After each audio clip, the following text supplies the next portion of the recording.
नमस्कार, हिमाचल की खबरों में आप सभी का स्वागत है और मैं हूं आपके साथ स्मिता सिंह। बुलेटिन की शुरुआत करते हैं बड़ी खबरों के साथ। शिमला के पीटर हॉफ में बीजेपी की 1 दिवसीय प्रदेश कार्य समिति की बैठक आयोजित हुई और जिसमें केंद्र सरकार के 30 मई को 9 साल पूरे होने जा रहे हैं और इस पर चर्चा हुई। इस उपलक्ष्य में प्रदेश में बीजेपी कई कार्यक्रम करने जा रही है और जिसमें मोदी सरकार के 9 साल के कार्यकाल में बड़ी उपलब्धियों को जनता के बीच ले जाया जाएगा। और इस बैठक में बीजेपी प्रदेश में होने वाले कार्यक्रमों की भी रूपरेखा तैयार करेगी और साथ ही 2024 में लोकसभा के चुनाव के लिए भी इस बैठक में चर्चा और मंथन किया जाएगा ताकि लोकसभा चुनाव में बीजेपी को बड़ा लाभ मिल सके। और इस बैठक में केंद्रीय मंत्री अनुराग ठाकुर, नेता प्रतिपक्ष एवं पूर्व मुख्यमंत्री जयराम ठाकुर, प्रदेश अध्यक्ष डॉक्टर राजीव बिंदल समेत समस्त कार्य समिति के सदस्य उपस्थित रहे।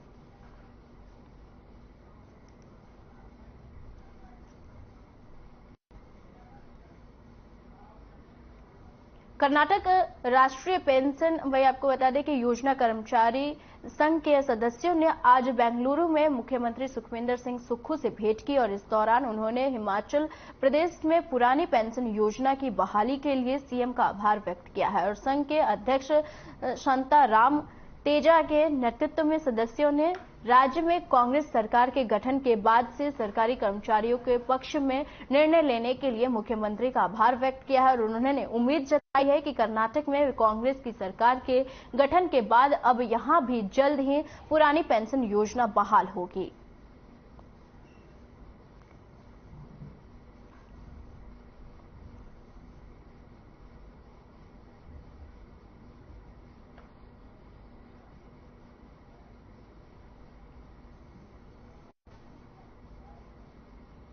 शिमला से चंडीगढ़ जाते हुए सोलन के सोलागढ़ा में हनी एप्पल दुकान पर रुकी कांग्रेस की पूर्व राष्ट्रीय अध्यक्ष सोनिया गांधी, जहां उन्होंने चेरी फ्रूट खरीदे और स्थानीय लोगों ने इस दौरान सोनिया गांधी के साथ फोटो भी खिंचवाई और लोगों में खासा उत्साह देखा गया। सोनिया ने भी खुशी लोगों का आदर किया और उनके साथ फोटो खिंचवाई और इसके बाद कांग्रेस के पूर्व राष्ट्रीय अध्यक्ष सोनिया गांधी नए परिधि गृह वहीं सोलन में भी रुकी और चंडीगढ़ के लिए रवाना हो गई। सोनिया गांधी अपनी बेटी प्रियंका वाड्रा के घर शिमला आई हुई है।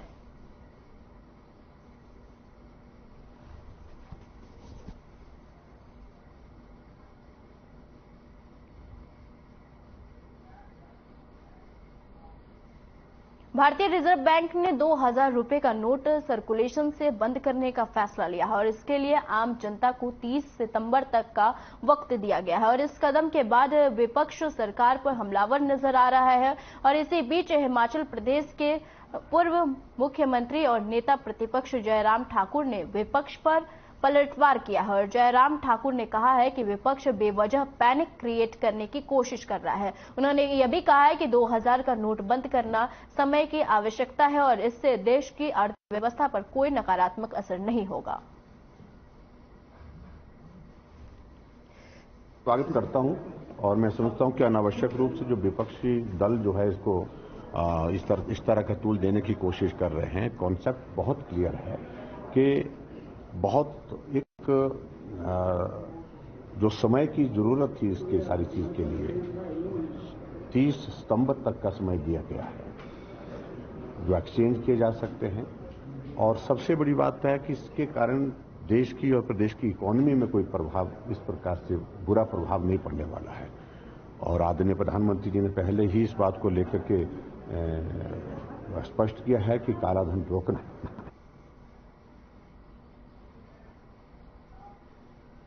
पूर्व मंत्री और बीजेपी विधायक विक्रम सिंह ठाकुर ने प्रदेश सरकार पर आरोप लगाया है। उन्होंने कहा है कि सरकार अपने क्षेत्र जसवा प्रागपुर की जनता के साथ भेदभाव कर रही है और पूर्व मंत्री ने आरोप लगाते हुए कहा कि उनके स्थापित किए गए कार्यालयों को भी शिफ्ट करने की योजना बनाई जा रही है और जबकि यह क्षेत्र के अनुसार व्यवहारिक नहीं है। उनका यह भी कहना है कि यदि सरकार अन्य क्षेत्रों में भी वही कार्यालय खोलना चाहती है तो वहां दूसरे कार्यालय खोलने जा सकते हैं, लेकिन उनके क्षेत्र से कार्यालयों को उठाकर दूसरी जगह स्थापित करना क्षेत्र के साथ भेदभाव को दर्शाता है। उन्होंने शिमला में पत्रकारों से बातचीत करते हुए कहा कि प्रदेश सरकार जिस प्रकार एचआरटीसी में इलेक्ट्रिक बसों का चलाने की बात कर रही है, वह भी अपने आप में व्यवहारिक निर्णय नजर आ रहा है।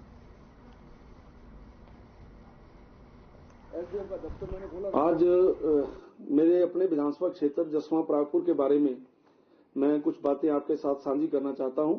पिछली सरकार में आदरणीय श्री जयराम ठाकुर जी के नेतृत्व में मेरे विधानसभा क्षेत्र के अंदर आईपीएच और पीडब्ल्यूडी के डिवीजन खोले गए, जिनको खुले हुए लगभग 4 वर्ष हो गए हैं। कंस्टिट्यूएंसी जो है वो 103 किलोमीटर लंबी है, इसलिए एक डिवीजन जसवा में खोला गया पीडब्ल्यूडी का और एक डिवीजन आईपीएच का जो है वो परागपुर में खोला गया। लेकिन मुझे आपको बताते हुए ये दुख हो रहा है कि जो पीडब्ल्यूडी का डिवीजन हमने कोटला बेड़ में खोला, उस डिवीजन को शिफ्ट करने के लिए राजनीति की जा रही है। एचआरटीसी का जो बेड़ा है, जो बसेस, नंबर ऑफ बसेस हैं, वो लगभग 3000 से ज्यादा हैं। और जैसा कि यहाँ की सरकार ये चाहती है कि वहां पर जो है सारी इलेक्ट्रिकल बसेस यहाँ पे लाई जाएं, कोई बुरी बात नहीं है, अच्छी सोच है, ठीक रहेगा ना।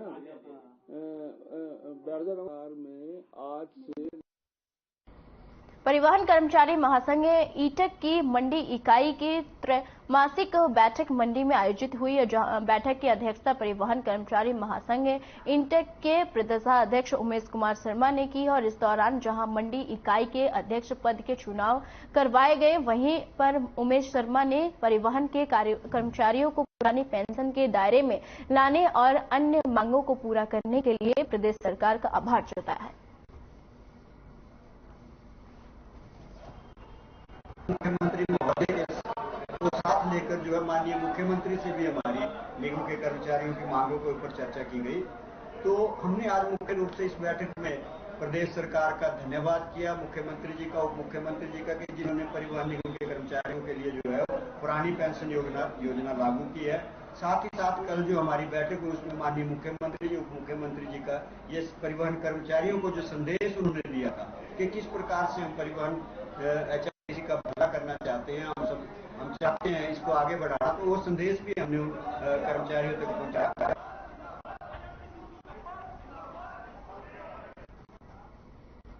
कांगड़ा एयरपोर्ट विस्तार को लेकर विस्तारीकरण की जद में आ रहे लोगों ने शांतिपूर्ण तरीके से वहीं विरोध रैली निकाली और समिति के अध्यक्ष रजनीश मोना ने कहा कि वह शीघ्र ही जनता के सामने नेताओं के कच्चे चिट्ठे खोलेंगे और जिन्होंने हजारों वहीं कनाल, भूमिया, मैक्लोडगंज, धर्मशाला, नड्डी और डलझील आदि क्षेत्रों में अपने होटल बनाए हैं और खरीदे हैं और कई नेता और उनके होटल जो है पहले से ही धर्मशाला में चल रहे हैं। और उन्होंने यह भी कहा कि सरकार 30,000 लोगों को उजाड़कर एयरपोर्ट की सोच को त्याग कर कोई अन्य विकल्प ढूंढे। और उन्होंने यह भी कहा कि अभी तो यह ट्रेलर है, फिल्म तो अभी बाकी है। सरकार हमारी इस रैली को हमारी कमजोरी ना समझे।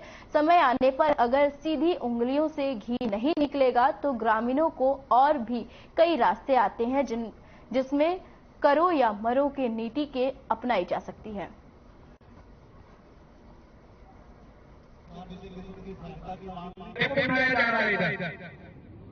कुछ भी आंकड़े नहीं है और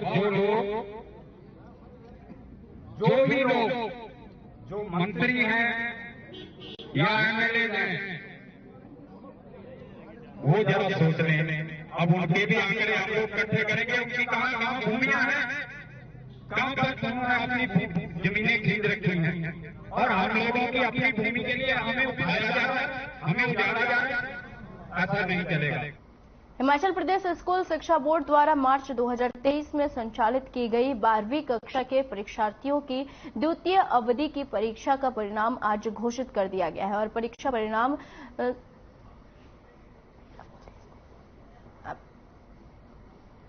79.4% रहा और 12वीं की परीक्षा में इस बार फिर से लड़कियों ने मेरिट में बाजी मारी और धर्मशाला में पत्रकार वार्ता के दौरान स्कूल शिक्षा बोर्ड के सचिव विशाल शर्मा ने बताया कि टर्म 2 की परीक्षा में कुल 1,05,000 5,359 बच्चों ने परीक्षा दी है और जिसमें से 83,418 बच्चों ने परीक्षा उत्तीर्ण की है और वहीं 13,335 परीक्षार्थियों की भी कंपार्टमेंट आई है।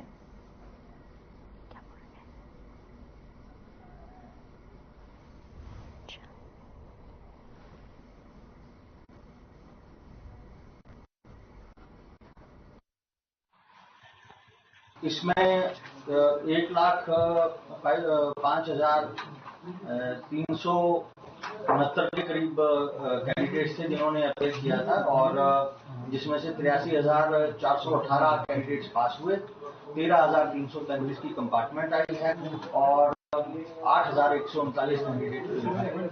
इसमें देखिए, अगर हम सरकारी स्कूलों की बात करें तो सरकारी स्कूलों में 12 लड़के मेरिट में आए हैं और 55 लड़कियां मेरिट में आई हैं और प्राइवेट स्कूलों में 9 लड़के और 34 लड़कियां मेरिट में आई हैं। तो कुल मिला के इसमें जो गवर्नमेंट स्कूल के हमारे जो छात्र हैं वो ज्यादा मेरिट में।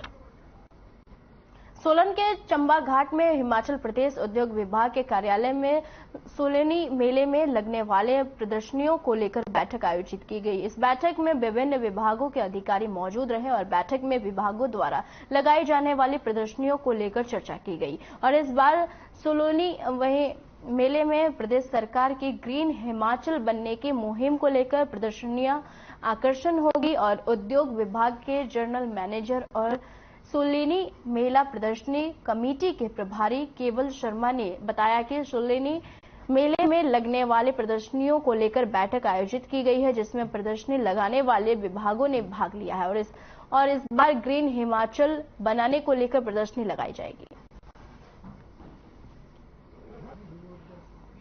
बैठक थी आज सोलेनी मेले को लेके, जो इसमें प्रदर्शनी की जो कमेटी है, जो प्रदर्शनी लगेगी डिफरेंट डिपार्टमेंट्स की, उनकी तैयारियों को लेके आज बैठक थी। और सोलेनी मेले में डिफरेंट डिपार्टमेंट्स के जो भी अपने प्रोडक्ट्स है, स्कीम्स है और कोई योजना है, परियोजना है, उसको लेके जन सामान्य में किस तरह से उसको मतलब ले जाना है जन सामान्य तक, उसको लेके ये बैठक का आयोजन हुआ। और सोलेनी मेले में इस तरह की प्रदर्शनी लगाई जाएगी और लोगों के बीच में इन चीजों को रखा जाएगा। हिमाचल की खबरों में फिलहाल के लिए इतना ही। मुझे दीजिए इजाजत। नमस्कार।